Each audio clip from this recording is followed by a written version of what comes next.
بسم اللہ الرحمن الرحیم رب اشرح لی صدری ویسر لی امری واحلل عقدۃ من لسانی یفقہوا قولی۔ ناظرین، ہماری آج کی گفتگو کا موضوع ہے روزہ اور امانت۔ روزہ انسان کے اندر اچھے اخلاق کی پرورش کرتا ہے اور ان میں سے ایک امانت داری بھی ہے۔ امانت داری کا مفہوم یہ ہے کہ انسان پر اللہ تعالیٰ کی طرف سے اور اس کے بندوں کی طرف سے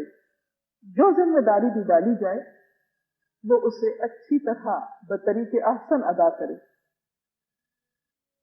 یہ کام کون کرتا ہے؟ یہ کام وہی انسان کر سکتا ہے جس کے دل میں اللہ رب العزت کا تقویٰ ہو، اور تقویٰ کو پیدا کرنے کے لیے تو روزے فرض کیے گئے۔ اس لیے یہ مہینہ ایک ایسا مہینہ ہے جس میں ہم اپنے اندر اس صفت کو آسانی کے ساتھ پیدا کر سکتے ہیں۔ امانت داری کو عام طور پر مالی معاملات کی حد تک محدود کر دیا جاتا ہے، حالانکہ اسلام میں لفظ امانت وسیع تر معنی میں استعمال ہوتا ہے، جو تمام تر ذمہ داریوں کو خواہ وہ اللہ تعالیٰ کی طرف سے ہو یا بندوں کی طرف سے ہو بہتر طریقے سے ادا کرنے کا نام ہے۔ اس مفہوم کی وضاحت بخاری کی یہ حدیث کرتی ہے جس میں آپ صلی اللہ علیہ وسلم نے فرمایا ہے، کلکم راع وکلکم مسئول عن رعیتہ فالامام راع ومسئول عن رعیتہ والمرأة فی بیت زوجها راعیۃ وہی مسئولۃ عنہا والخادم فی مال سیدہ راع وہو مسئول عن رعیتہ۔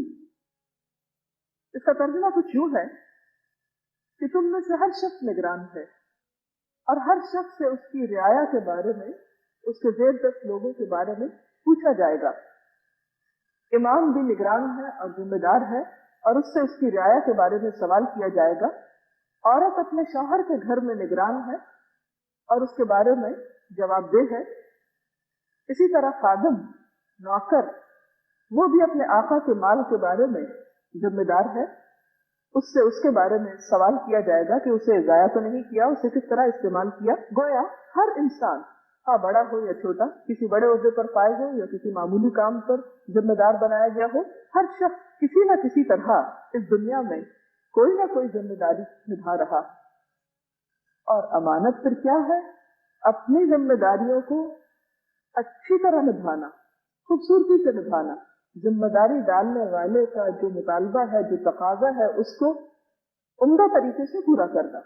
اس کی سیٹسفیکشن کے لیول پر کام کرنا۔ قرآن پاک میں ہم دیکھتے ہیں کہ لفظ امانت کئی طرح سے استعمال ہوا ہے۔ مثلا سورۃ الاحزاب میں پورے دین کو ہی امانت کہا گیا۔ ارشاد باری تعالیٰ ہے، اِنَّا عَرَضْنَا الْأَمَانَةَ عَلَى السَّمَاوَاتِ وَالْأَرْضِ وَالْجِبَالِ فَأَبَيْنَ أَن يَحْمِلْنَهَا وَحَمَلَهَا الْإِنسَانُ، کہ ہم نے امانت کو یعنی دین کو آسمان و زمین اور پہاڑوں پر پیش کیا، انہوں نے اس کو اٹھانے سے، ذمہ داری کو قبول کرنے سے انکار کر دیا۔ اسی طرح سورۃ النساء میں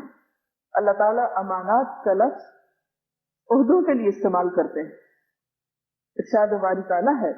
ان اللہ یأمرکم ان تؤدوا الامانات الی اہلہا، کہ بے شک اللہ تعالیٰ تمہیں حکم دیتا ہے کہ تم امانتیں یعنی عہدے، منصب ان کے اہل لوگوں کو ہی دیا کرو۔ آپ صلی اللہ علیہ وسلم نے فرمایا،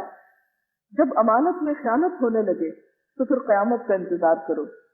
لوگوں نے دریافت کیا کہ یا رسول اللہ صلی اللہ علیہ وسلم، امانت میں خیانت سے کیا مراد ہے؟ آپ نے فرمایا، معاملات حکومت نااہل لوگوں کے حوالے کرنا، یعنی یہ بھی خیانت کی ایک قسم ہے، اور اہل لوگوں کے حوالے کرنا امانت کا صحیح طور پر ادا کرنا ہے۔ پھر اسی طرح عبادات اور معاملات میں بھی امانت داری کی ضرورت ہوتی ہے۔ نماز میں خیانت سے مراد کیا ہے؟ رکوع اور سجدے کا صحیح طور پر ادا نہ کرنا، یعنی رکوع کے لیے ہلکا سے جھکنا اور فوراً کھڑے ہو جانا،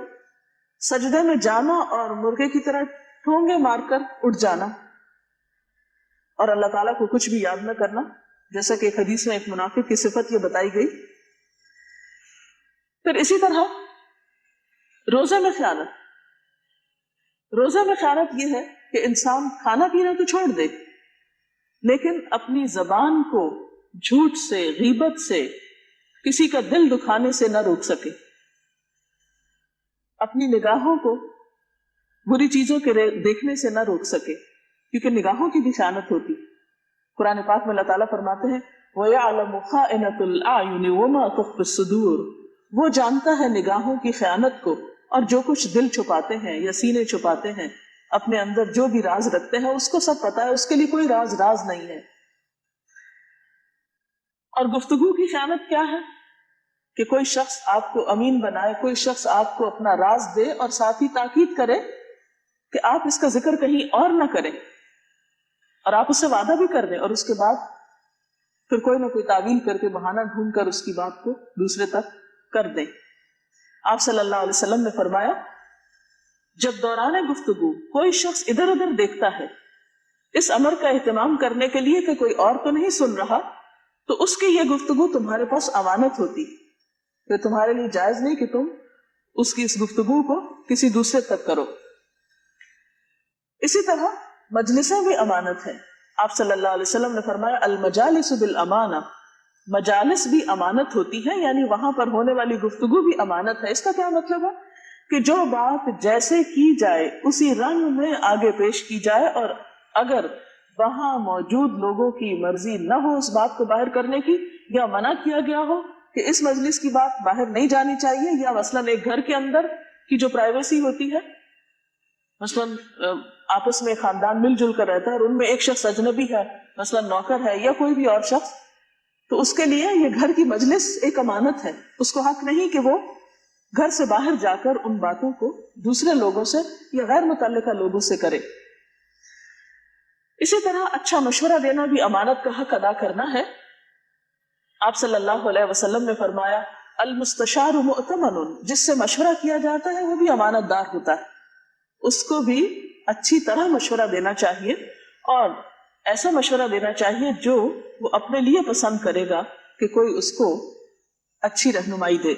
آپ صلی اللہ علیہ وسلم نے فرمایا جو اپنے بھائی کی کسی ایسے معاملے کی طرف رہنمائی کرے جس کے بارے میں وہ جانتا ہو کہ بھلائی اس کے علاوہ کسی اور چیز میں ہے، تو دراصل وہ خیانت کا ارتکاب کر رہا ہے۔ مثلاً ایک شخص آپ سے آ کر کسی معاملے میں کوئی مشورہ کرتا ہے، آپ کے پاس کوئی ہنر ہے، کوئی اسکل ہے، کوئی آ کے آپ سے پوچھتا ہے کہ میں یہ کام کیسے کروں، اور آپ اس کو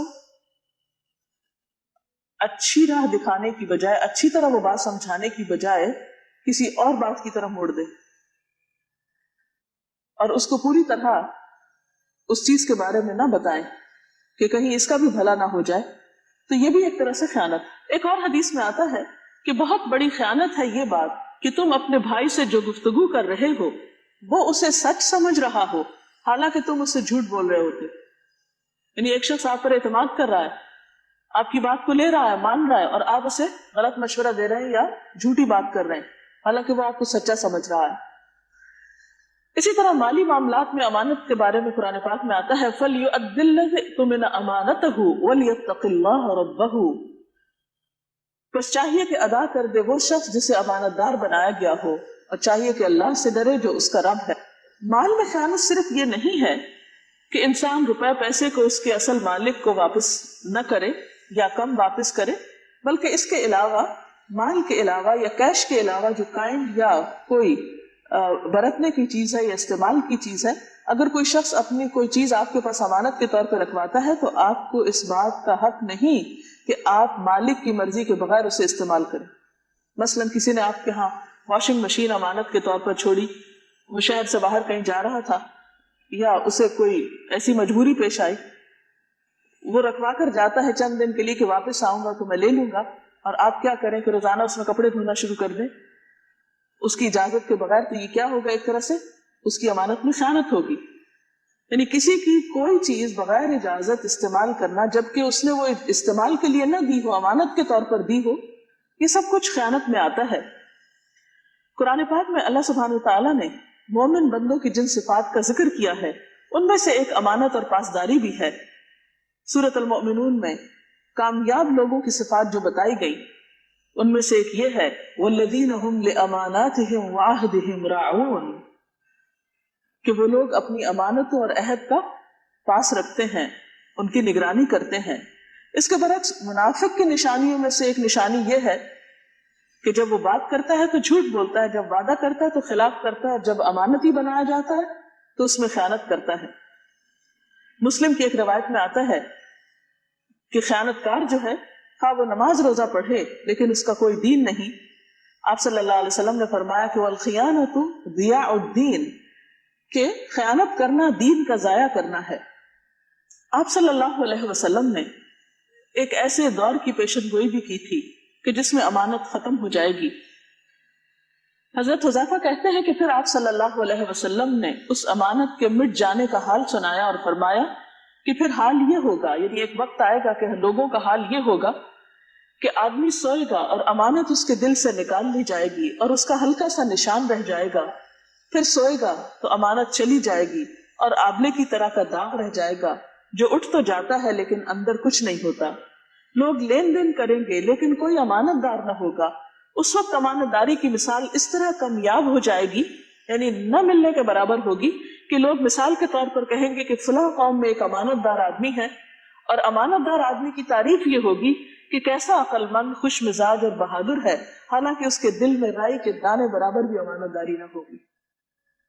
یعنی ایسے حالات دنیا میں پیش آئیں گے کہ جب لوگوں کے اندر سے اس کا احساس ہی ختم ہو جائے گا کہ امانت بھی دین کا ایک حصہ ہے۔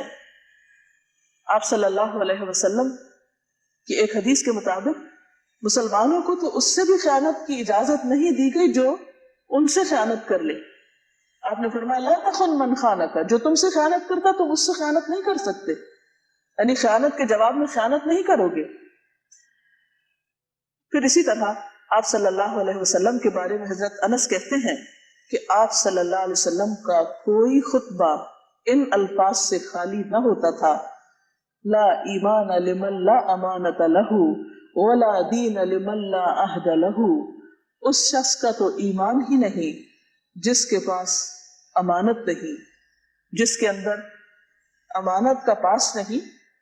اس کا ایمان ہی نہیں، ولا دین، اور اس کا دین ہی نہیں، لمن لا عہد لہ، جس کے اندر عہد کی پاسداری نہیں۔ تو اللہ تعالیٰ سے دعا ہے کہ وہ اس رمضان المبارک میں روزوں کی اس تربیت سے ہمارے اندر بہترین امانت پیدا کرے۔ جب بھی آپ کسی چیز کو لوگوں کے اندر عام کرنا چاہیں تو سب سے پہلے اس کے بارے میں شعور بیدار کرنا ہوگا، اویئرنیس پیدا کرنی ہوگی، اس کا احساس دلانا ہوگا، امانت داری کے فائدے بتانے ہوں گے، امانت ادا نہ کرنے کے، خیانت کے نقصانات بتانے ہوں گے، اور جو شعور بیدار ہوگا اور خصوصاً دلوں میں تقویٰ ہوگا، اللہ کا ڈر پیدا ہوگا، جواب دہی کا احساس ہوگا، تو پھر یہ اخلاق انسان کے اندر پرورش پا سکتا ہے۔ آپ دیکھیے کہ کوئی پھول یا پودا کتنا بھی عمدہ کیوں نہ ہو، اگر اس کے لیے ایک مناسب ماحول نہیں، اگر زمین صحیح طور پر تیار نہیں، موسم اس کے موافق نہیں، تو آپ دیکھیں گے کہ وہ مرجھا کر رہ جائے گا۔ بالکل اسی طرح دین کی دی ہوئی تعلیمات بہت خوبصورت ہے، لیکن جب تک ہمارے دل اس کو قبول نہیں کرتے، دلوں کے اندر ایکسیپٹنس نہیں، اس وقت تک وہ چیزیں کتابوں میں تو ہیں، اخلاق میں نظر نہیں آئیں گی۔ تو اس کے لیے ضروری ہے کہ ایک فضا پیدا کی جائے، شعور بیدار کیا جائے، تو انشاءاللہ لوگوں کے اندر پھر اس کی جب ضرورت کا احساس ہوگا اور جواب دہی کا احساس ہوگا تو یہ اخلاق بھی پیدا ہونے لگے گا، اور اس کے لیے بہرحال کوشش کرنی پڑے گی، کوئی بھی چیز کوشش کے بغیر حاصل نہیں ہو سکتی۔ ناظرین، اس کے ساتھ ہی ہمارے آج کے پروگرام کا وقت ختم ہوتا ہے، کل تک کے لیے اجازت چاہتے ہیں، اللہ حافظ۔